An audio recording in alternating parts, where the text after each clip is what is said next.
welcome back again. இன்னைக்கு what is active voice and what is passive voice and how can an active voice be changed into passive voice அப்படிங்கறத பத்தி பார்க்கலாம். First, what is active voice? In a sentence, if the subject is the doer of the action denoted by the verb, it is called active voice. அதாவதுங்க, ஒரு வாக்கியத்தில் உள்ள subject ஆனது அங்கே சொல்லப்பட்டுள்ள வினையை செய்திருந்தால் அதற்கு செய்வினை வாக்கியம், அதாவது ஆக்டிவ் வாய்ஸ் என்று பெயர். In a sentence, if the subject is the receiver of the action denoted by the verb, it is called passive voice. அதாவதுங்க, ஒரு வாக்கியத்தில் உள்ள சப்ஜெக்ட் ஆனது அங்கே சொல்லப்பட்டுள்ள வினையை செய்யாமல் அதற்கு பதிலாக அந்த வினையை பெற்றிருந்தால் அதற்கு செயற்பாட்டு வினை, passive voice என்று பெயர். ஒரு எக்ஸாம்பிள் பாருங்க. My mother told me a story. My mother told me a story. என் அம்மா எனக்கு ஒரு கதை சொன்னாங்க. இப்ப கதை யாரு சொன்னது? என் அம்மா.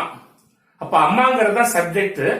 அந்த வாக்கியத்தில் உள்ள அந்த சப்ஜெக்ட் ஆனதுதான் அங்கே சொல்லப்பட்டுள்ள வினையை செய்திருக்கின்றது. ஆகவே my mother told me a story அப்படின்றது active voice. It is an example for an active voice. அடுத்து கவனிங்க, அது இருக்கு. A story was told to me by my mother. A story was told to me by my mother. இங்க கவனிங்க, இந்த வாக்கியத்துல ஸ்டோரிங்கிறது தான் சப்ஜெக்ட். ஆனா was told அப்படிங்கிற வினைய ஸ்டோரியா செஞ்சிருக்குது இல்ல. Actually what was told? Story was told. So here a story is not the doer of the action, instead it is the receiver of the action. So this is an example of a passive voice. இப்ப புரிஞ்சுதுங்களா? Subject செயலை செஞ்சதுனால இதுக்கு active voice பேரு. இங்க இந்த subject செயலை பெற்றிருப்பதனால் இதற்கு பாசிவ் வாய்ஸ் என்று பெயர். ஓகே, இப்ப ஆக்டிவ் வாய்ஸ் என்ன, பாசிவ் வாய்ஸ் என்ன தெரிஞ்சுட்டாச்சு. அடுத்து நம்ம தெரிஞ்சுக்க வேண்டியது, when are we supposed to make use active voice, when are we supposed to make use passive voice? ஏன்னா ஆக்டிவ் வாய்ஸ் பாசிவ் வாய்ஸ் ரெண்டுக்குமே அர்த்தம் பார்த்தீங்கன்னா ஒன்னாதான் இருக்கும். இப்போ உதாரணத்துக்கு பாருங்களேன். இப்போ ஐ லவ் மை கண்ட்ரி, நான் எனது நாட்டை நேசிக்கின்றேன். My country is loved by me, எனது நாடு என்னால் நேசிக்கப்படுகின்றது. இப்போ நான் நாட்டை நேசிக்கிறனாலும் என் நாடு என்னால் நேசிக்கப்படுகிறது சொன்னாலுமே ரெண்டுக்குமே அர்த்தம் என்னதான், ஒண்ணுதான்.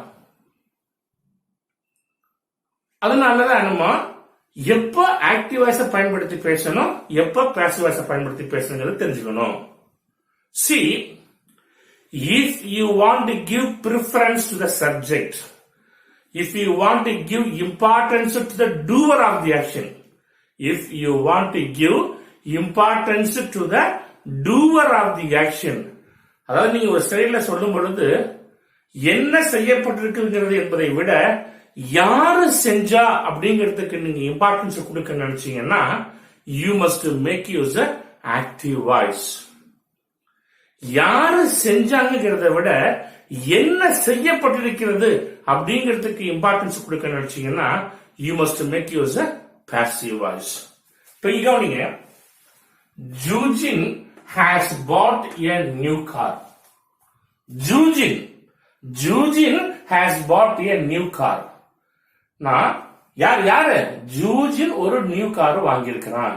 Here I want to give importance to the doer of the action. That is why I have said it in active voice. அடுத்த எக்ஸாம்பிள் கவனிங்க. The meeting was arranged by the coordinator. The meeting was arranged by the coordinator. இங்க to whom am I giving importance? To the action itself. அதாவது யாரு செஞ்சாங்கிறத விட என்ன செய்யப்பட்டது, என்ன செய்யப்பட்டிருக்கிறது. What was done? Meeting was arranged. That is given importance. That is why here it is said in a passive voice. இப்ப புரிஞ்சுதுங்களா? யாரு செஞ்சா அப்படிங்கிறதுக்கு நீங்க முக்கியத்துவம் கொடுக்க நினைச்சீங்கன்னா ஆக்டிவ் வாய்ஸை பயன்படுத்தி பேசுங்க, எழுதுங்க. யாரு செஞ்சாங்கிறத விட என்ன செய்யப்பட்டிருக்கிறது தான் முக்கியம் நீங்க ஸ்டூடெண்ட் நினைச்சீங்கன்னா அதுக்கு பாசிவ் வாய்ஸை பயன்படுத்தி பேசுங்க, எழுதுங்க. ரைட், இப்ப அதுவும் தெரிஞ்சுட்டாச்சு. அடுத்தது இந்த பாசிவ் வாய்ஸ்ல பாத்தீங்கன்னா personal passive voice, impersonal passive voice அப்படின்னு இருக்குது. Now what is personal passive voice and what is the impersonal passive voice? In passive voice sentence, if object is given explicitly, it is known as the personal passive voice. அதாவது passive voice சொல்லும் பொழுதுங்க object வெளிப்படையா கொடுத்திருந்தாங்கன்னா அதுக்கு personal passive voice னு பேரு. In passive voice sentence, if object is not given explicitly, it is known as a impersonal passive voice. ஒருவேளை passive voice sentence make பண்ணும் பொழுது object வெளிப்படையா கொடுக்கல, யாரா செய்யப்பட்டது அப்படிங்கிறது ஆப்ஜெக்ட் வந்து வெளிப்படையா கொடுக்கல அப்படின்னு சொன்னா அதுக்கு impersonal passive voice என்று பெயர். என்ன நண்பர்களே, புரிஞ்சுதுங்களா? இப்ப ஆக்டிவ் வாய்ஸ் என்னன்னு பார்த்தோம், பாசிவ் வாய்ஸ் என்னன்னு பார்த்தோம். எப்போ நம்ம ஆக்டிவ் வாய்ஸை பயன்படுத்தி பேசணும், எப்போ பாசிவ் வாய்ஸை பயன்படுத்தி பேசுறதையும் பார்த்தோம். அடுத்தது பர்சனல் பாசிவ் வாய்ஸ்னா என்ன, இம்பர்சனல் பாசிவ் வாய்ஸ் என்னங்கிறதையும் பார்த்தோம். எல்லாத்துக்கும் புரிஞ்சிருக்கும் நினைக்கிறேன். புரிஞ்சுதுங்களா? ஓகே, இப்போ நம்ம எப்படி ஒரு ஆக்டிவ் வாய்ஸை பாசிவ் வாய்ஸ்க்கு மாத்துறது அப்படிங்கறத பார்ப்போம். எக்ஸாம்பிள் பார்க்கறதுக்கு முன்னாடி ரூல்ஸ் பார்த்துருவோம். என்ன ரூல்ஸ் புரிஞ்சுதுன்னா ஒரு ஆக்டிவ் வாய்ஸா பாசிவ் வாய்ஸா மாத்துறது நம்மளுக்கு ரொம்ப ஈஸியா இருக்கும். இதுல ஃபர்ஸ்ட் பார்ட் ரூல் என்னன்னு பாத்தீங்கன்னா சேஞ்சஸ் ஆஃப் ப்ரொனவுன்ஸ். இப்ப ஒரு நவுன் கொடுத்திருக்கிறாங்கன்னு வச்சுக்கோங்களேன், நீங்க ஆக்டிவ் வாய்ஸா பாசிவ் வாய்ஸ்க்கு மாத்தினாலும் சரி, பாசிவ் வாய்ஸா ஆக்டிவ் வாய்ஸ்க்கு மாத்தினாலும் சரி, அப்படியே தான் வந்துட்டு போகுது. ஆனா நவுனுக்கு பதிலா ப்ரோனவுன் கொடுத்திருக்கிறாங்கன்னு வச்சுக்கோங்களேன், நீங்க ஆக்டிவ் வாய்ஸ்ல இருந்து பாசிவ் வாய்ஸ்க்கு மாத்தினாலும் சரி, பாசிவ் வாய்ஸ்ல இருந்து ஆக்டிவ் வாய்ஸ்க்கு மாத்தினாலும் சரி, கண்டிப்பா அந்த ப்ரொனவுன் மாறுபடும். எப்படி மாறுபடும் வாங்க பார்க்கலாம். இப்ப ஆக்டிவ் வாய்ஸ்ல ஐன்னு இருந்ததுன்னா பாசிவ் வாய்ஸ்க்கு மாற்றும் போது மீனு மாறும். ஆக்டிவ் வாய்ஸ்ல யூனா பாசிவ் வாய்ஸ்லயும் யூனு தான் மாறும். ஆக்டிவ் வாய்ஸ்ல ஹீனா பாசிவ் வாய்ஸ்ல ஹிம்னு மாறும். ஆக்டிவ் வாய்ஸ்ல ஷீனா பாசிவ் வாய்ஸ்ல ஹர்னு மாறும். ஆக்டிவ் வாய்ஸ்ல இட்டுன்னா பாசிவ் வாய்ஸ்ல இட்டுன்னு மாறும். ஆக்டிவ் வாய்ஸ்ல வீணா பாசிவ் வாய்ஸ்ல அஸ்ன்னு மாறும். ஆக்டிவ் வாய்ஸ்ல தேனா பாசிவ் வாய்ஸ்ல தெம்னு மாறும். அதாவது இந்த பரம் உள்ளதுக்கு பேருங்க சப்ஜெக்டிவ் ப்ரொனவுன் அப்படின்னு பேரு. இந்த பரம் உள்ளதுக்கு ஆப்ஜெக்டிவ் ப்ரொனவுன் பேரு. அதாவது சப்ஜெக்டா வந்துச்சுன்னா இந்த பரம் உள்ளது வரும், அதே இது ஆப்ஜெக்டா மாறுச்சுன்னா இந்த பரம் உள்ளது வரும். Is it clear? ரைட். அடுத்த ரெண்டாவது பார்ட் ரூல், இதாங்க most important rule. Just 4 rules தான் கொடுத்துருக்கிறேன். இந்த 4 ரூல் படி மாத்தினீங்கன்னா எந்த ஒரு ஆக்டிவ் வாய்ஸையும் பாசிவ் வாய்ஸ்க்கு நம்மளால மாத்த முடியும். இதுல முக்கியமானது என்னன்னு கேட்டீங்கன்னா, நான் 4 ரூல்ஸ் கொடுத்திருக்கீங்களா, அந்த 4 ரூல்ஸினுடைய ஆர்டர் ஆஃப் த ரூல்ஸை நீங்க மாத்தக்கூடாது. அப்படி ஆர்டரை மாத்தினீங்கன்னா ஆன்சர் கரெக்டா வராது. சோ நான் கொடுத்திருக்கிறபடி இந்த 4 ரூல்ஸ் படி ஆர்டர் மாறாம ஒரு ஆக்டிவ் செஞ்சீங்கன்னா ஒரு ஆக்டிவ் வாய்ஸை பாசிவ் வாய்ஸ்க்கு மாத்த முடியும். இதான் பேசிக் rules to change an active voice into passive voice. What is that? First point, object is changed into subject. அதாவதுங்க ஆக்டிவ் வாய்ஸ்ல எது ஆப்ஜெக்டா வருதோ அதான் பாசிவ் வாய்ஸ்ல இதா வரும், சப்ஜெக்டாக வரும்.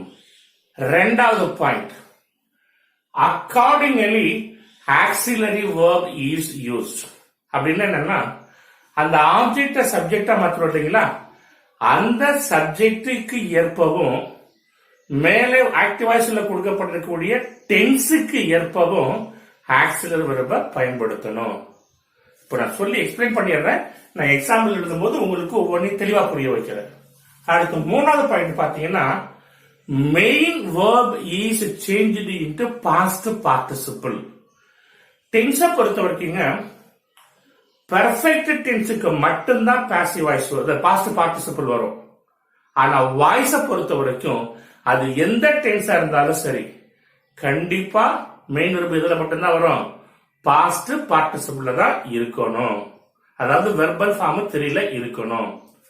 நாலாவது point, subject is changed into object. ஆக்சுவலா ஆக்டிவ் வாய்ஸ்ல எது சப்ஜெக்டா இருக்குதோ அதான் பாசிவ் வாய்ஸ்ல தான் மாறும், ஆப்ஜெக்டா மாறும். இந்த 4 ரூல் தான் பேசிக் ரூல், ஃபண்டமெண்டல் ரூல். எந்த ஒரு ஆக்டிவ் வாய்ஸையும் பாசிவ் வாய்ஸா மாத்துறதுக்கு திரும்பவும் சொல்றேன், you should not change the order of the rules. இப்பங்க இது எல்லா டென்ஸுக்கும் பொருந்தக்கூடிய காமனான ரூல். இப்ப கொஞ்சம் பர்டிகுலரா போவோம். ஒருவேளை நம்ம எழுதக்கூடியதோ பேசக்கூடியதோ ஃபியூச்சர் டென்ஸா இருந்தா மட்டும் இந்த முதல் 2 ரூலுக்கு அப்புறம், 2வது ரூலுக்கு அப்புறம் மெயின் வெர்ப பாஸ்ட் பார்ட்டிசிபிளுக்கு மாத்துறதுக்கு முன்னாடி நாம தான் பி சேர்த்துக்கணும். நல்லா கவனிங்க, நம்ம எழுதக்கூடியதோ பேசக்கூடியதோ ஃபியூச்சர் டென்ஸா இருந்தா மட்டும் இந்த 3வது ரூல்ஸ் மெயின் வெர்ப பாஸ்ட் பார்ட்டிசிபிள் மாத்துறதுக்கு முன்னாடி நாம தான் பி சேர்த்துக்கணும். ஒரு சிச்சுவேஷன். ரெண்டாவது, கேன், குட், மே, மைட், இதுக்கு அடுத்து வரக்கூடிய ஒவ்வொன்றுக்கு அடுத்து வரக்கூடிய மெயின் வெர்ப் வந்து பிரசன்ட் டென்ஸ்ல இருந்தாலும் பாசிவ் வாய்ஸ்க்கு மாற்றும் பொழுது மெயின் வெர்ப பாஸ்ட் பார்ட்டிசிபிளுக்கு மாத்துறதுக்கு முன்னாடி பி சேர்த்துக்கணும். மூணாவது, சப்போஸ் கொடுக்கக்கூடிய ஆக்டிவ் வாய்ஸ்ல சப்ஜெக்ட் இல்ல, அந்த வாக்கியத்தை நம்ம பாசிவ் வாய்ஸ்க்கு மாத்தணும். அந்த சிச்சுவேஷன்லயும் மெயின் வெர்ப பாஸ்ட் பார்ட்டிசிபிளுக்கு மாத்துறதுக்கு முன்னாடி நாமளா பி சேர்த்துக்கணும்.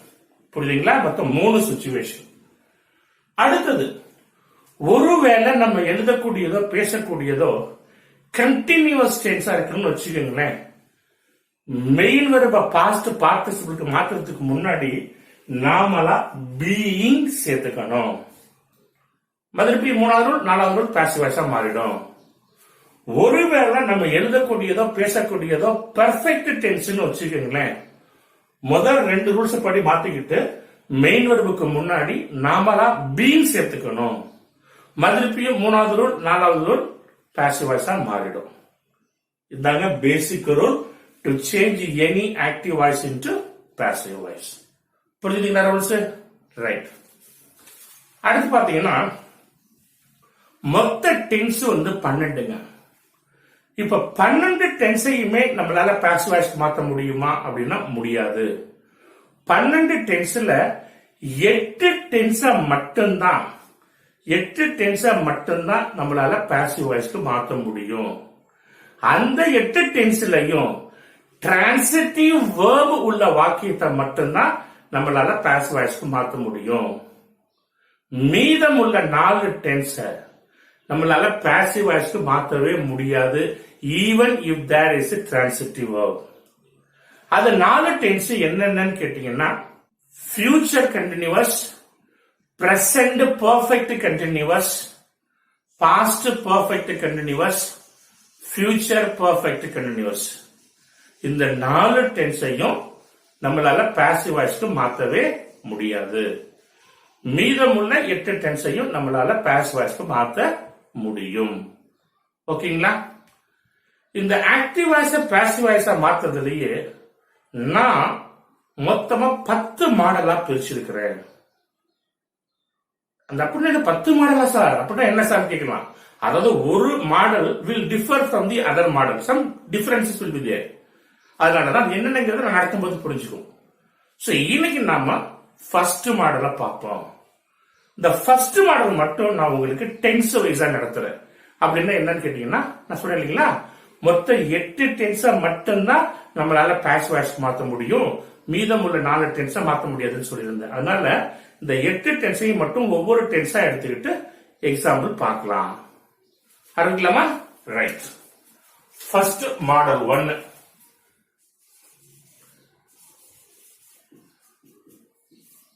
பிரசன்ட் டென்ஸ் எடுத்துக்குவோம். Example, John sings a song.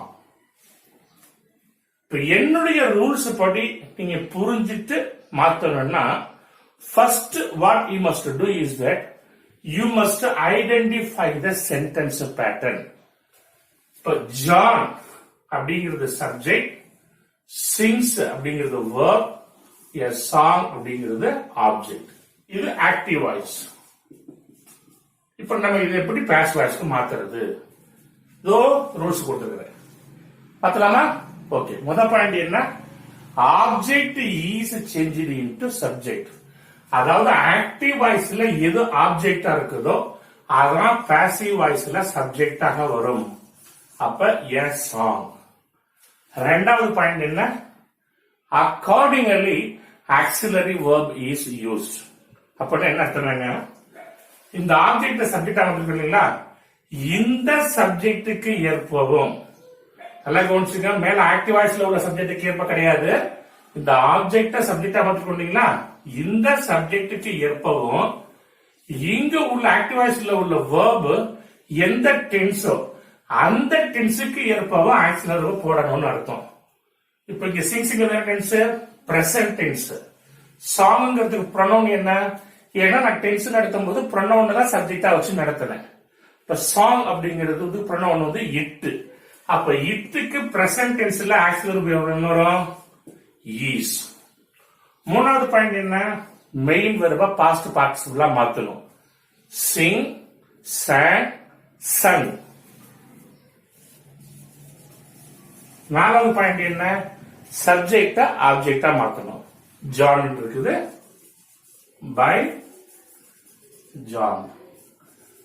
அவ்வளவுதாங்க, பாஸ்வேர்ட்ஸா மாத்தியாச்சு. இப்ப கவனிங்க, நான் கொடுத்த ரூல்ஸ்ல இருந்து ஒரு இன்ச்சு கூட நான் வெளியே போகல. நான் என்ன ரூல்ஸ் கொடுத்தனோ அதுபடி மாத்தணும், ஆட்டோமேட்டிக்கா ஆன்சர் வந்துச்சு. So John sings a song is active voice. A song is sung by John is passive voice. இப்போ உங்களுக்கு ஒரு சந்தேகம் வரலாம், சார் எங்க இருந்து சார் இந்த பை வந்துச்சு? எங்க இருந்து சார் பை வந்துச்சு? ஒன்னு சொல்றேன், ஞாபகம் வச்சுங்க. சிலர் நினைச்சிட்டு இருக்கிறாங்க பாசிவ் வாய்ஸ்னாவே கண்டிப்பா பை வரணும் அப்படின்ட்டு. No, that is not correct. That is not correct. By என்பது ப்ரிபோசிஷன் தான். அதுக்கு தமிழ்ல என்ன மீனிங்னா ஆல் அப்படின்னு மீனிங். என்னால், உன்னால், அவனால், அவர்களால், அந்த ஆல் வந்துட்டீங்களா, அந்த பை அப்படிங்கிறதுக்கு அந்த ஆல் அப்படிங்கறத மீனிங். இந்த இடத்தை பொறுத்த வரைக்கும், மீனிங் பொறுத்த வரைக்கும் தேவைப்படுது. அதனாலதான் நம்ம பை பயன்படுத்துறோமே தவிர மற்றபடி பாசிவ் வாய்ஸ்னா கண்டிப்பா பை வரணும் அப்படிங்கிற அவசியம் கிடையாது. இன்னொன்னு தெரிஞ்சுக்கங்க, பை இருந்தா அது பாசிவ் வாய்ஸா தான் இருக்கணும் அப்படிங்கிற அவசியமும் கிடையாது. ஏன் அப்படின்னு கேட்டீங்கன்னா, நான் நிறைய டைம் பார்த்திருக்கேன். ஒரு சென்டென்ஸ் கொடுத்துட்டு, தம்பி இது ஆக்டிவ் வாய்ஸா பாசிவ் வாய்ஸா அப்படின்னு கேட்கிறேன்னு வச்சுங்களேன், அவங்க சொல்லுவாங்க சார் இது பாசிவ் வாய்ஸா அப்படிம்பாங்க. எப்படா தம்பி சொல்ற அப்படின்னு கேட்டோம்னா, சார் பை வந்துருக்கு சார் அப்படிம்பாங்க. No, we cannot decide it from looking at a preposition. அது ப்ரிப்போசிஷன் வச்சுட்டு அது ஆக்டிவ் வாய்ஸா பாசிவ் வாய்ஸா நம்மளால கண்டுபிடிக்க முடியாது. புரியுதுங்களா? சோ திரும்பவும் சொல்றேன், ஆக்டிவ் வாய்ஸ்னா கண்டிப்பா பை வரணுங்கிற அவசியம் கிடையாது. பை இருந்தா அந்த பாசிவ் வாய்ஸா தான் இருக்கணுங்கிற அவசியமும் கிடையாது. இந்த இடத்தை பொறுத்த வரைக்கும், மீனிங் பொறுத்த வரைக்கும் தேவைப்படுது. அதனாலதான் நம்ம பயன்படுத்துறோம். உதாரணம் தமிழ் சொல்லி பார்க்கலாமா? ஜான் ஒரு பாட்டு பாடுகிறான்.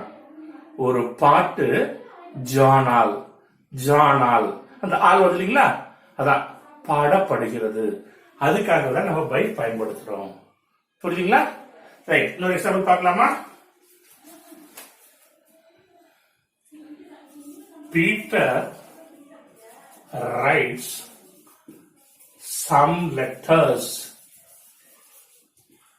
every day. இப்ப Peter subject, writes verb, some letters object, everyday adverb. இது active voice. passive voice மாத்தலாமா? உங்களுக்கு ஒரு சந்தேகம் வரலாம், சார் நீங்க இந்த ரூல்ஸ்ல அட்வர்ப பத்தி எதுவுமே கொடுக்கலையே, ஆனா இப்ப இந்த வாக்கியத்தில் அட்வர்ப கொடுத்துருக்கீங்களே, அதை எப்படி சார் மாத்துறது அப்படின்னு. கவலைப்படாதீங்க, நான் என்ன ரூல்ஸ் கொடுத்தனோ அந்த ரூல்ஸ் படி மாத்துங்க. ஆக்டிவ் வாய்ஸ்ல எந்த இடத்துல அட்வர்ப் இருக்குதோ அதே இடத்துல பாசிவ் வாய்ஸ்ல கொண்டு போட்டுருங்க. பாத்தீங்கன்னா லாஸ்ட்ல தான் இருக்குது, அப்ப நான் கொடுத்த ரூல்ஸ் படி மாத்திக்கிட்டு பாசிவ் வாய்ஸ்லயும் கொண்டு லாஸ்ட்லயே போட்டு விட்டுருங்க. ஒருவேளை எடுத்த உடனே அட்வர்ப் வச்சு தான் ஆரம்பிக்குதா, நீங்களும் எடுத்த உடனே போட்டுட்டு நான் கொடுத்த ரூல்ஸ் படி மாத்திக்கிங்க. ஒருவேளை ஆக்சுவலுக்கு மெயினருக்கு நடுவில் வருதா, நீங்களும் ஆக்சுவலுக்கு மெயின் நடுவில் கொண்டு போட்டு விட்டுருங்க. இப்ப நம்ம சொன்னீங்களா தான் இருக்கு, தம்பி அது எங்க இருந்து எடுத்தையோ அங்கேயே கொண்டு வச்சிருப்பா அப்படின்னு சொல்றீங்களா, அதே மாதிரிதான் ஆக்டிவ் வாய்ஸ்ல எந்த இடத்துல இருக்குதோ அதே இடத்துல கொண்டு பாசிவ் வாய்ஸ்ல போட்டுருங்க. மற்றபடி நான் கொடுத்த ரூல்ஸ் படி மாத்துங்க. மாத்தலாமா? ரைட். முதல் பாயிண்ட் என்ன, ஆப்ஜெக்டா சப்ஜெக்டா மாத்தணும். அப்ப சம் லெட்டர்ஸ், நல்லா கவனிங்க, லெட்டர்ஸ் ப்ளூரல். அப்ப ப்ரொனவுன் வந்து தே, ரைட்ஸ்ங்கிறது பிரசன்ட் டென்ஸ். அப்ப தேக்கு பிரசன்ட் டென்ஸ்ல ஆக்சுவல் என்ன வரும், ஆர். மூணாவது பாயிண்ட் மெயின் வெர்பா பாஸ்ட் பார்ட்டிசிபிளா மாத்தணும். ரைட்டுக்கு பாஸ்ட் பார்ட்டிசிபிள் என்ன, ரிட்டன். நாலாவது பாயிண்ட் சப்ஜெக்ட் ஆப்ஜெக்டா மாத்தணும். பீட்டர் இருக்குது, பை பீட்டர். லாஸ்ட்ல எப்படி இருக்குது, நீங்களும் லாஸ்ட்ல அப்படியே எழுதுங்க.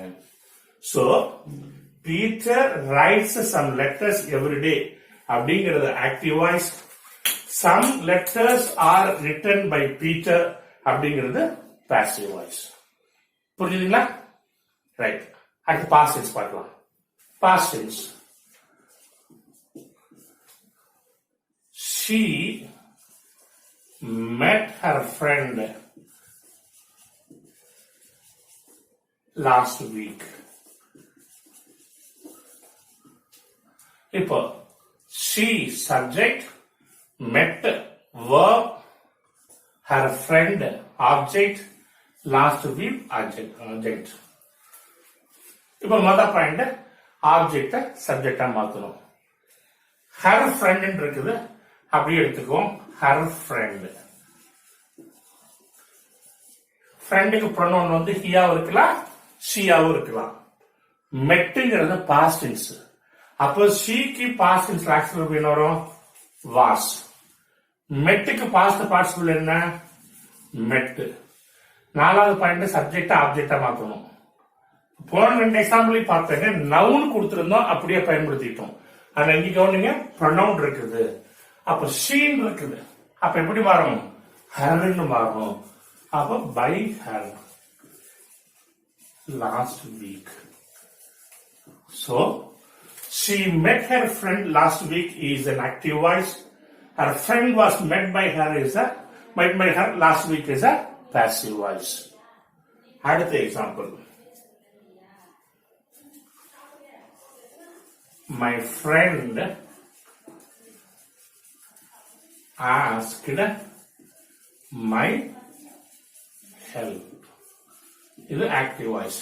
இப்ப எப்படி பாசிவ் வாய்ஸ் மாத்துறது, முதல் பாயிண்ட் ஆப்ஜெக்ட சப்ஜெக்டா மாத்துறோம், மை ஹெல்ப்.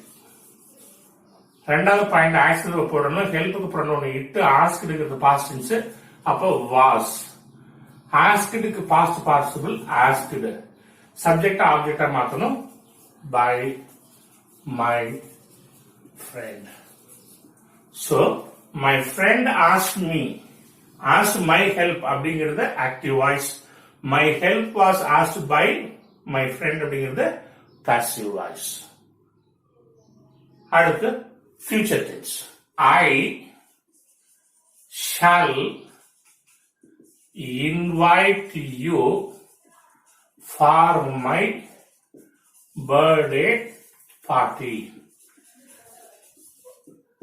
இப்போ I subject, shall invite the verb, you object, for my birthday party in the adject. The first part object subject மாத்தணும். பாருங்க யூனா யூன்னு தான் மாறும், ரெண்டு இருந்து மாறும் போது, அதனால யூ. ரெண்டாவது பாயிண்ட் ஆக்சிலரி போடணும். ஷால் இன்வைட்ங்கிறது ஃபியூச்சர் டென்ஸ். அப்ப ஃபியூச்சர் டென்ஸ்ல யூக்கு ஆக்சிலரி என்ன வரும்?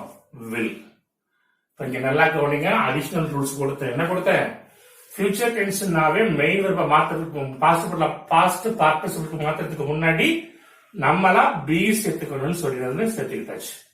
இப்ப வழக்கு போல மூணாவது பாயிண்ட் மெயின் வெர்ப பாஸ்ட் பார்ட்டிசிபிளா மாத்தணும்.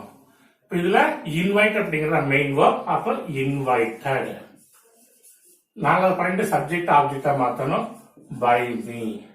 அடுத்தது for my birthday party. So I shall invite you for my birthday party is active voice. You will be invited by me for my birthday party is a passive voice. அடுத்த example. They will win the match. They subject, will win verb, the match object. அப்போ the match will be won by them is a passive voice. புரியுதுங்களா? அடுத்து நம்ம பார்க்க போறது present continuous tense.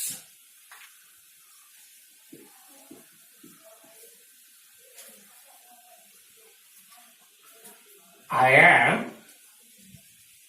watching a movie now. Now I subject, I am watching verb, a movie object, now adverb. அப்ப எப்படி மாறணும்? A movie.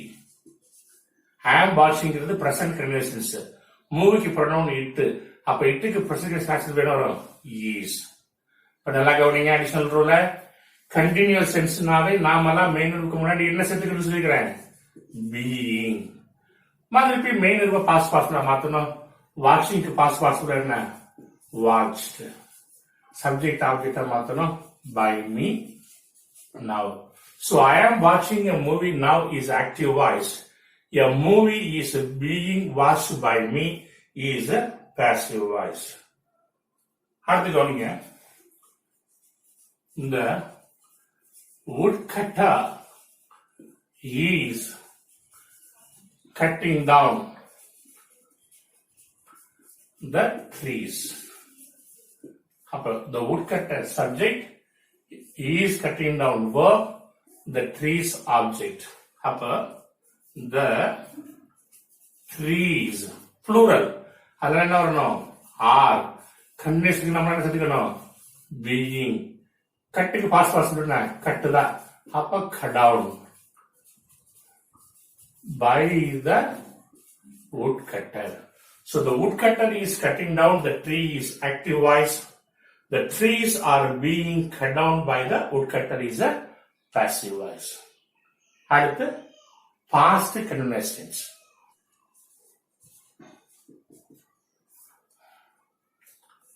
Example. She was dancing Bharatanatyam. She subject, was dancing verb, Bharatanatyam object. முதல் point என்ன பண்ணணும்? ஆப்ஜெக்ட சப்ஜெக்டா மாத்தணும், Bharatanatyam. was dancing past continuous tense. அப்ப இட்டுக்கு past continuous action என்ன வரும்? was. கன்வென்ஷனால being. Dancing past participle danced. Subject ஆப்ஜெக்டா மாத்திரம் by her. So she was dancing Bharatanatyam is active voice. Bharatanatyam was being danced by her is a passive voice. புரிஞ்சுதுங்களா? அடுத்த ஒரு சம்பவம். our PM was visiting London. Okay, our PM was visiting London. Our PM subject was visiting verb, London object. அப்ப என்ன வரும்? London was being visited by our PM. Is it clear? அடுத்து நம்ம பார்க்க போறது present perfect tense. Our CM has announced a new scheme. Our CM subject has announced verb, a new scheme object. அப்ப answer என்ன வரும்? A new scheme has a new scheme. New scheme க்கு pronoun it has announced in the present perfect tense. அப்ப present perfect tense actually என்ன வரும்? has. அப்புறம் கவனிங்க, perfect tenseனாவே நாமளா மெயின் முன்னாடி என்ன சேர்த்துக்கணும்? been. அப்புறம் மெயின் பாஸ்ட் பார்ட்டிசிபிளா மாத்தணுங்க. இந்த பெர்ஃபெக்ட் டென்ஸை பொறுத்த வரைக்கும் அதுல பிரச்சனை கிடையாது. ஏன்னா பெர்ஃபெக்ட் டென்ஸ்ல ஏற்கனவே அது எந்த பெர்ஃபெக்டா இருந்தாலும் சரி, பெர்ஃபெக்ட் டென்ஸ்ல ஏற்கனவே மெயின் இப்படிதான் இருக்கும், பாஸ்ட் பார்ட்டிசிபிள் தான் இருக்கும். அதனால எடுத்து அப்படியே போட்டுக்கலாம். அப்ப announced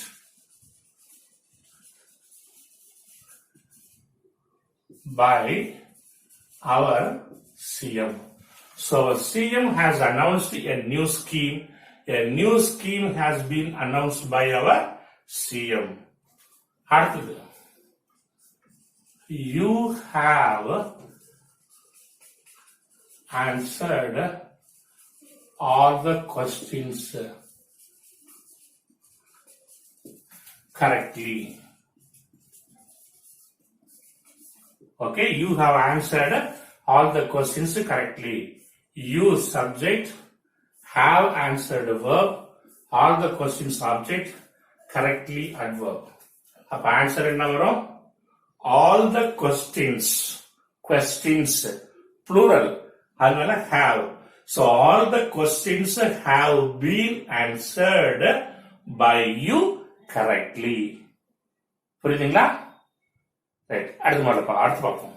past perfect tense. The florist had delivered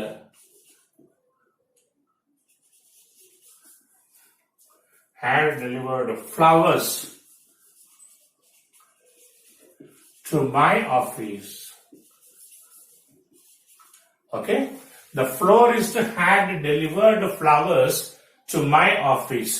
After the florist subject, had delivered a verb, flowers office to my object, to my office is another adverb. அப்ப ஆன்சர் என்ன வரும்?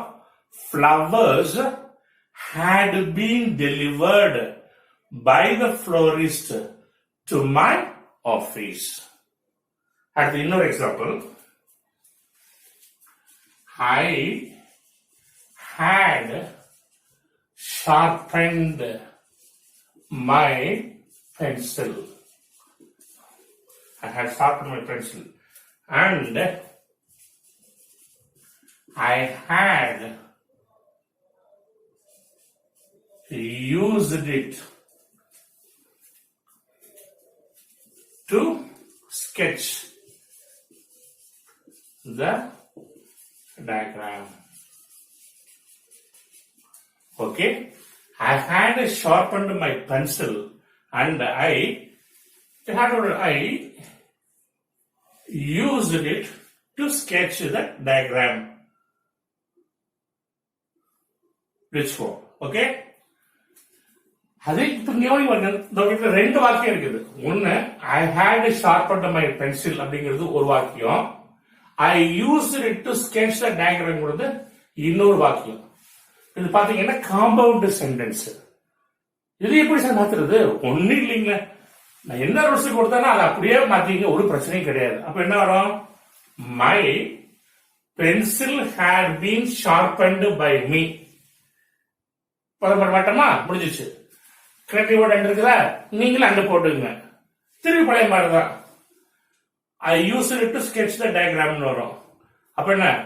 And it was used by me to sketch the diagram. சரி சொல்றேன். My pencil had been sharpened by me and it was used by me to sketch the diagram. புரியுதுங்களா? Right. அடுத்தது future perfect tense. The teacher will have taught all the lessons. அப்போ the teacher subject will have taught verb, all the lessons object. அப்ப என்ன வரும்? All the lessons will have been taught by the teacher. இன்னொரு example பார்ப்போம். The woodcutter will have cut all the trees. அப்ப என்ன வரும்? All the trees will have been cut by the woodcutter. இப்ப நல்லா கவனிங்க. நான் சொன்னேன் ஆக்டிவ் வாய்ஸா பாஸ்ட் வாய்ஸா மாற்றும் பொழுது 8 டென்ஸா மட்டும்தான் மாற்ற முடியும்னு சொன்னேன். இப்ப கவுண்ட் பண்ணி பாத்தீங்கன்னா 8 டென்ஸ் முடிஞ்சிருச்சு. இது வரைக்கும் என்னென்ன எக்ஸாம்பிள் பார்த்தோம்னா எதுக்கு பார்த்தோம்னா present tense, past tense, future tense, present continuous, past continuous, present perfect, past perfect, future perfect example பார்த்துட்டோம். மீதமுள்ள 4 டென்ஸுக்கு நான் ஏற்கனவே சொன்ன மாதிரி பாசிவ் வாய்ஸா மாத்த முடியாது. புரியுதுங்களா? ரைட். ஏற்கனவே சொன்ன மாதிரி இதுல மொத்தம் எத்தனை மாடல் இருக்குன்னு சொன்னேன்? 10 மாடல் இருக்குன்னு சொன்னேன். எல்லா கிளாஸ்லையும் எல்லா மாடலையுமே ஒரே நாள் கிளாஸ் நடத்துனுச்சுன்னா உங்களுக்கும் புரியாது, கஷ்டமா இருக்கும். அதனால அடுத்த 9 மாடலை அடுத்த கிளாஸ்ல சொல்லி தர்றேன். ஃபைனலா நான் வழக்கம் போல சொல்றதுதான், உங்களுக்கு என்னுடைய கிளாஸ் பிடிச்சிருந்துச்சுன்னா புரிஞ்சிருந்துச்சுன்னா தயவு செஞ்சு ஆரம்பத்திலிருந்து கடைசி வரைக்கும் பாருங்க, ஸ்கிப் பண்ணாதீங்க, முழுசா பாருங்க. அப்படி பார்த்து உங்களுக்கு பிடிச்சிருந்துச்சுன்னா ப்ளீஸ் சப்ஸ்கிரைப் மை சேனல். ஏன்னா நான் ஒவ்வொரு நாளும் அப்லோட் பண்ணும் பொழுது ஆட்டோமேட்டிக்கா உங்களுக்கு அது நோட்டிபிகேஷன் வந்துடும். நீங்களும் என்னுடைய கிளாஸை ரெகுலரா ஃபாலோ பண்றதுக்கு வசதியா இருக்கும். அடுத்த கிளாஸ்ல பார்க்கலாம். பாய்.